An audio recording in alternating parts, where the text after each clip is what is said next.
Many thanks to our keynote speaker for opening up this topic, which is the theme of this session, the national question reconsidered.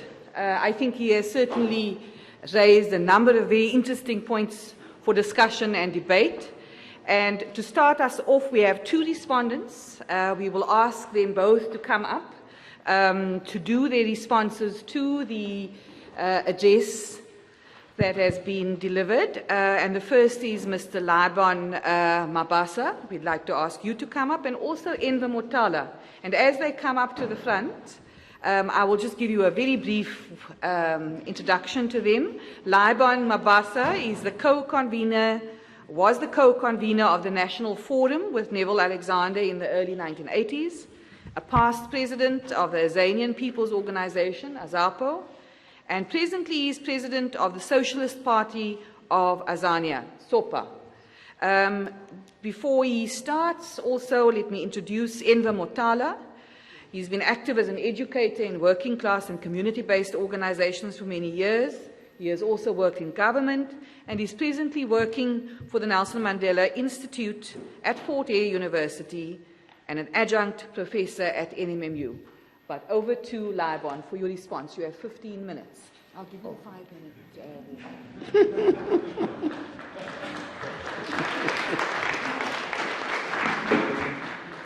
minutes. Good morning. I think we had a very, very big lesson, a real lecture. Bob Jordan, thank you. I'm not sure where to start. I'm sure the introduction does put a different twist to some of the things which were said here early. Because if I were to agree with what has been put here, it will also put me on the side of those who are waiting for October. And the reality is, as he kept on speaking, I saw it differently. I saw a Neville who was working for October, working to create October.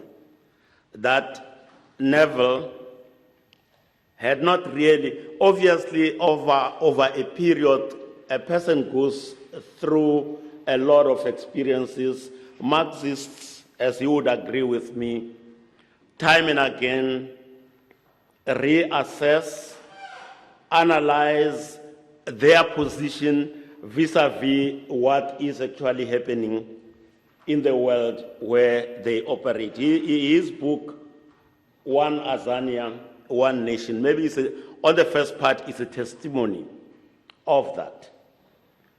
Those who might not know, maybe they need to be reminded that firstly, One Azania, One Nation was the motto of the Black People's Convention, an organization maybe that Neville did not belong to. It's also important to point out that One Azania, One Nation was actually the first clarion call of the 1976 generation. The first words the leader of that young group, Tsietsi Mashinini, said in Soweto next to Sizwe stores, the very first thing he said was One Azania, One Nation. And therefore, when Neville chooses that as a topic of his book, in my mind, even at that point, Neville was saying something. Neville was identifying, it might have been in a limited way at that time, with a political development, a political trend that was happening in the country. When people talk, I know that there was talk of a Neville and the events that led to the death of Steve Biko. There are those who wanted to directly blame Neville, that had Neville agreed to meet Steve Biko, maybe Steve Biko would not have been killed on those fateful days. But reality is, even if probably he had met Steve Biko, the meeting had taken place, still Steve Biko would have gone back, maybe along the way back like it happened, he would have been arrested and maybe he would have been killed. We had a little chat with Bob Jordan in the morning, and he was expressing that the big problem is that we don't know those who were talking to the system from our side. And therefore, you never know the roles and what they played. And as a result, maybe it's unfortunate, but let me, in responding to this, trace a little history that relates to my knowledge of Neville Alexander. In 1978, we formed AZAPO. As a matter of fact, I was a convener, and I always tell people that I was lucky to stand and be the first person to say, because I chaired that meeting, the name of our new organization will be the Azanian People's Organization. We formed AZAPO. 4 days later, we got arrested. I'm sure somebody must have pointed us out because we're not even staying at our homes. After those 4 days, we stayed nine months in prison. And when we came out, we were served with 5-year banning orders. And as a result, we read, we knew about Neville, we knew a lot of people who were involved in the struggle. In 1982, at the end of my banning order, I was instructed by members of the Black Consciousness Movement that we must go and talk to Neville in Cape Town. And remember, this is the guy who is supposed to have helped in some quarters, they say, engineered the death of Steve Biko. And here's the Black Consciousness Movement sending me to Cape Town to go and speak to Neville. A thing which we did, we spent 4 to 5 hours speaking to Neville, speaking about AZAPO, which was a Black Consciousness Movement, finding out from him where he stood. Maybe even before I go to that, let me point out that liberation movements have not always held a political high, even if what they believe or their ideologies were absolutely correct. In 1960, maybe in a matter of months, the PAC held a pole, what you'd call a political pole position in the country because of the events of March 21, 1960. And that did not diminish the importance of the African National Congress or the alliance movement. But the way politics developed created those conditions. In the late 60s, the Black consciousness enjoyed that absolute pole position. Again, that did not in any way diminish the role of those who the Black consciousness movement at that time defined as the historical movement. As a matter of fact, I know in AZAPO that right from the beginning that there was a special mention of the historical movements because we understood that we did not invent the struggle. We did not invent that which the people in South Africa were fighting for. We could not diminish Nelson Mandela. We could not diminish Robert Sobukwe. As a matter of fact, as our acknowledgement of that, we became probably one of the most non-sectarian organizations. I'm sure Ubab Chotan will agree with me that we actually took care of business. We actually took care of the activists. We actually took care of Mamuini and other people who we know were not members of our movement or our organizations, but were contributors in a large scale in the political movement in this country. We buried Sobukwe, who was not our member, was the member of the Pan-Africanist Congress, but we understood these things. And in that period, Neville was willing to completely join hands with us. In our discussion with Neville in the same year, we invited him to come and address an AZAPO Congress.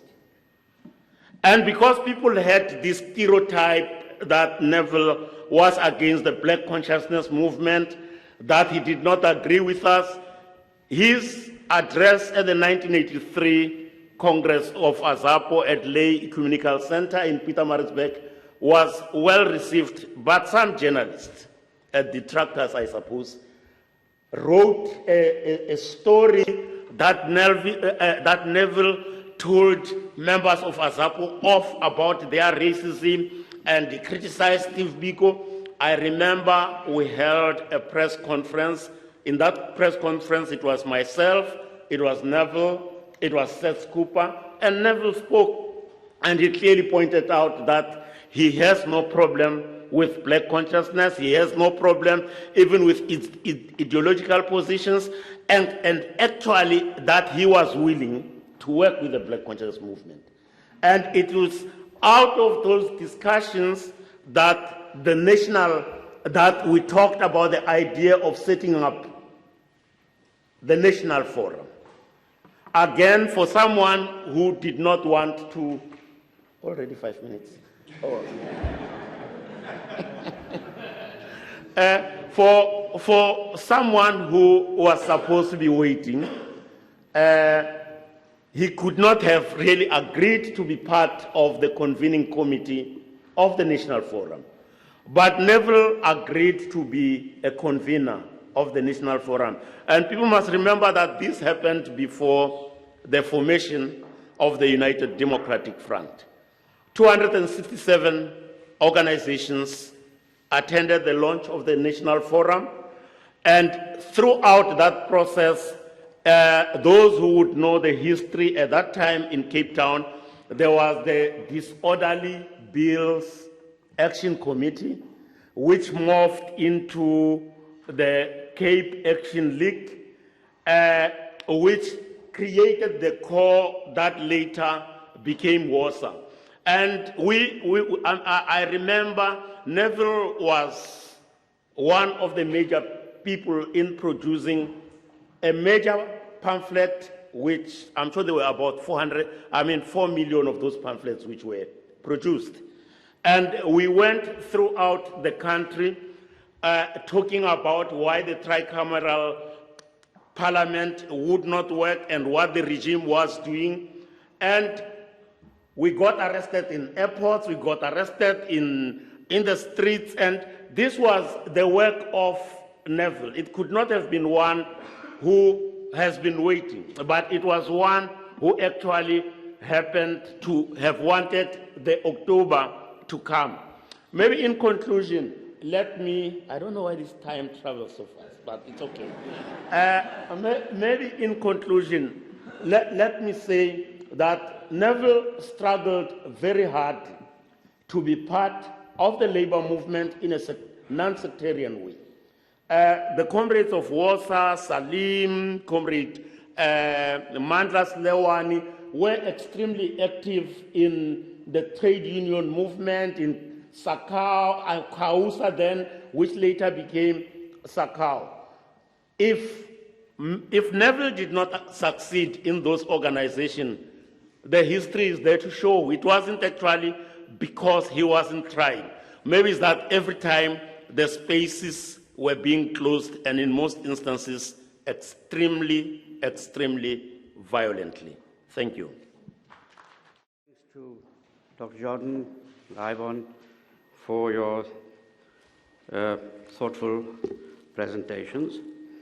And my special greetings to Neville's immediate family. Really good to see you here too. I was hoping that Dr. Jordan's presentation would discuss Neville's work using the conceptual lens that he brought to the national questions through his writings and, of course, through his practice. And that would have made it possible for us to engage with the national question, because that's the subject of this discussion, in the most constructive way. Now, I was hoping we would also get a glimpse of what an examination of this very pertinent question raises for us today, theoretically and in practice. To be honest, Dr. Jordan, I have had great difficulty in responding to your paper, largely because I think it almost completely ignores what Neville Alexander said, wrote, thought about and practiced in relation to the national question. Let me just tell you what Neville sets out as the reason for writing on the national question, not only in his initial book, One Azania, One Nation, but in his subsequent writings. He said, "My approach has been motivated throughout by the desire to facilitate the unification of the national liberation movement by fomenting a discussion on the basis of the national unity and on the political strategic implications of ideas of who constitutes the South African nation." That's the absolute essence of his book. He wanted to provide all of us with a critical examination of the pervasive reactionary nationalisms dominant both on the side of the apartheid regime and much of the liberation movement as a whole. He wanted to refute the propagation of bogus nationalisms, the main purpose of which is to dissipate the force of class struggle by deflecting it into channels that will nurture the dominant classes. He explains that because social relations were mystified as race relations, there was a need to illuminate the character of the real socio-economic basis of inequality and the real ideological forms in which it is expressed, so that this is understood by those responsible for taking forward the post-apartheid society now evolving. And of course, he was critical of bourgeois sociology. And in doing this, he set out to clarify the theoretical propositions and the concepts which he used to define the nation and to set out the national question. Amongst these, the concept of race, the concept of nation, nationalism, ethnic group, color caste, class. This is what Neville Alexander's work did. And I have had great difficulty because, to begin with, Dr. Jordan specifically devours any orientation to the theoretical approach used by Neville Alexander and concentrate on what he calls Neville's intellectual activism. For me, it's just simply unthinkable how theory and practice can be separated. And how can one can evaluate the work of any revolutionary activist without reference to the framing premises on which his activism is based. And this is not engaged with at all. Secondly, I want to say that I found Dr. Jordan's presentation, the writing which I read, incoherent and full of non sequiturs in relation to Neville's position, for the simple reason that a great deal of it is tilting at Trotskyism, which is the NEUM, Sawyer, anti-CAD, none of which sheds any light on Neville's orientation to the national question, because he was actually critical of the perspectives adopted by Trotsky himself. Read Neville's book and you'll see that. He was critical of the NEUM. He was critical of any reference to national groups and so on, which some people in some parts of the Trotskyist movement use that kind of literature. So there are a whole range of unsupported assertions. There are assertions about Neville's European orientation. Well, Dr. Jordan, there's a whole part of Neville's book which explains why his orientation rejects the Europeanism or the European orientation to the national question and the way in which European balkanization affects his own conceptualization of this was not adequate. You see, I think that simply lumping him with, in this undifferentiated way with Trotskyism really fails to understand the absolute critical attribute of Neville Alexander and his work and his mind. He was an independent mind. He couldn't be pigeonholed in this simplistic ways. And a lot of his writing about these things is exactly about that. The result is that the text of Dr. Jordan's presentation, for me, has no coherent argument which sets out with any clarity what his orientation is either to the national question or the issue of what he might think is its contemporary value.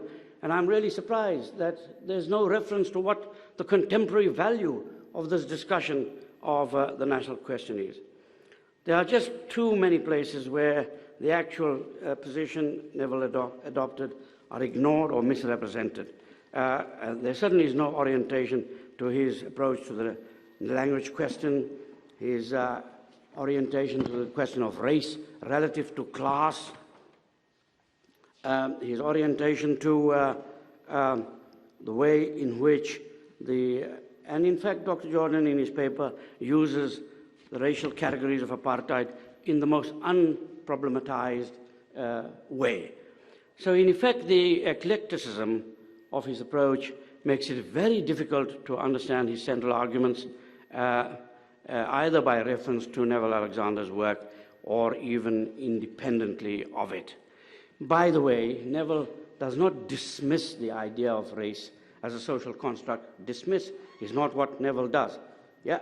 He sets out the proposition about why this is a hugely problematic social construct by recognizing its power, its extraordinary grip on social consciousness, its ability to divide society, and in fact, it's the confusions which it has engendered in the minds of political activists and revolutionaries.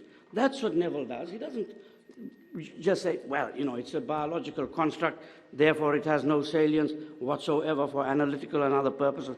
No, on the contrary, he deals with it as a great... In fact, the end of his book talks about that despite the fact that we might have liberated ourselves even economically in a socialist sense, there will continue to be the heavy hand of prejudice and racism on our society.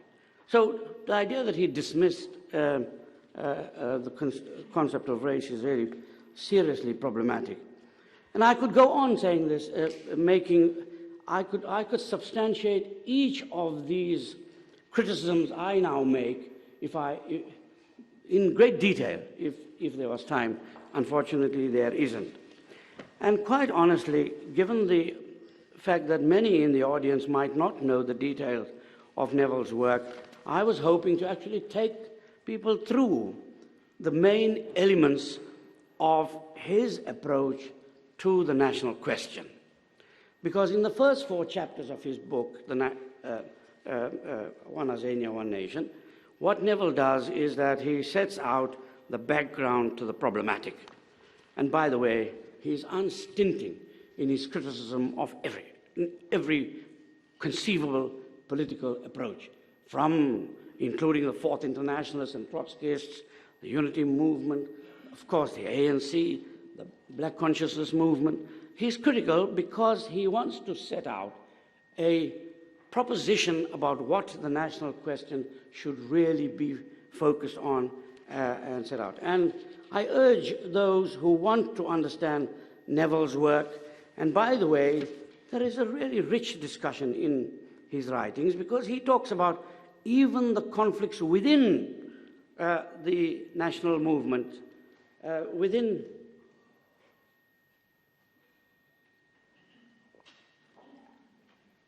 Moses Kotane's position as different from the position conventionally held by the Communist Party. Other positions as they evolve, the debates, Ben Turok's propositions about the debates around the question of the theory of internal colonialism. He deals with all of these things, in the most detailed, systematic, and scholarly way. And to simply attribute to him some simplistic, uniform approach based on some ostensible affiliations he might have had, I think is a real disservice to Neville's work. In the last chapter, he sets out his evaluation of the options for dealing with the national question, and I think it's a chapter which I would urge every student of revolution, not political science alone, but of revolution, to read and study and to understand carefully. Because in the first instance, he unequivocally rejects these ideas of territorial separation, some of the debates which arose in the discussion around the Native Republic in the 1920s and so on, which Dr. Jordan refers to. He unequivocally rejects that because, in a sense, it's an image of the Nationalist Party's approach to territorial separation as representing a solution to the national question. The second, quite simply, is the liberal position, which he also rejects. And he reflects more deeply on the third position, firstly, by providing a critique of the idea that the concept of nation is capable of a timeless definition. So he sets out a contextual critique of how, in fact, European conceptions of the nation are problematic and unacceptable. That's what he does. He develops an argument about the relationship between imperialism and the nation. He talks about how the national question can't be resolved generally, but has to be examined on historical grounds and on the basis of a set of specific circumstances, including material relations, etc., etc. And then sets out how important it was to think about racism as an expression of the very nature of the forms of production in South Africa, not aberrant forms. And so the nation in this conception consists of all the people who are opposed to both capitalism, racism, exploitative practices, and an approach which found, by the way, found sympathy with Cabral, Machel, Fanon, and other revolutionaries. I want to conclude by saying that the implication for the present, I wish I had time to speak about the implications for the present, because for me, for those of us to go forward, this is the absolutely key part of it. I think the implication is that what remains in the public consciousness is largely influenced by the continued dominance of a particular theoretical and a practically flawed concept of nation based on the very same problematic conceptions of race, nation, minority, cultural groups, other distracting labels and concepts which Neville analyzed. The capitulation, secondly, of much of the dominant political leadership of the country to political opportunism and self-interest, increasingly alien to the life and lives of working class and poor communities. Thirdly, I think there's a complete lack. This is what is really troublesome, and I was hoping that this might be the beginning of such a discussion. Complete lack of a self-critical approach in the face of the bankruptcy and failure of the approaches to the national question based on the racialized identities, sometimes bordering on racism, self-serving class and elitist orientations, the attempts at obfuscating these by the pseudo-radicalism and the rhetoric of black empowerment. I think there's a virtual abandonment of the idea of a common humanity, a shared history of struggle in all its diverse and rich traditions. There's a complete negation of any serious materialist analysis of any meaning and its substitution by racialized and now even sectional approaches based on the idea of race and imagined cultures, wiping out the reality of the culture of struggle through which a nation was being forged. And of course, I want to say cowardice in the face of the provocations of the manis of this world and the opportunism based on crass self-interest of the practices of bourgeois empowerment disguised as black empowerment.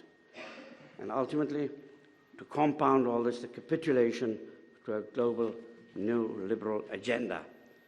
Perhaps the most important implication of this debate concerns how and who writes history and whose politics can be brushed out of history. It's critical not to fall into the trap of writing history as though it is based on a singular political narrative, a singular political tradition, that the contributions can only be measured by the extent to which a particular part, even if it is the most powerful, of the national liberation movement has succeeded in achieving political power. We ignore at our peril the rich and contested tradition of that political power, of the political ideas and practices, which is the stuff of struggle and change. It assumes that the ascension to power is the end of history, and that the national question, since it remains as contested today as it has ever been, is irrelevant for our purposes. I urge a detailed and conscientious study of the national question and of the writings of Neville. I don't think there has been, since Neville Alexander's penetrating analysis, a more thoughtful, a more brilliant and strategic political exposition of this issue and its implications for action and for struggle. There are a number of very important theoretical works built on it, including illuminative writings on questions of race, such as the work recently done by Crane, many on the question of identity in particular, but none with the historical grasp, the eidetic clarity, the profundity, the conviction of revolutionary purpose and brilliance that was the hallmark of so much of Alexander's work. Thank you very much.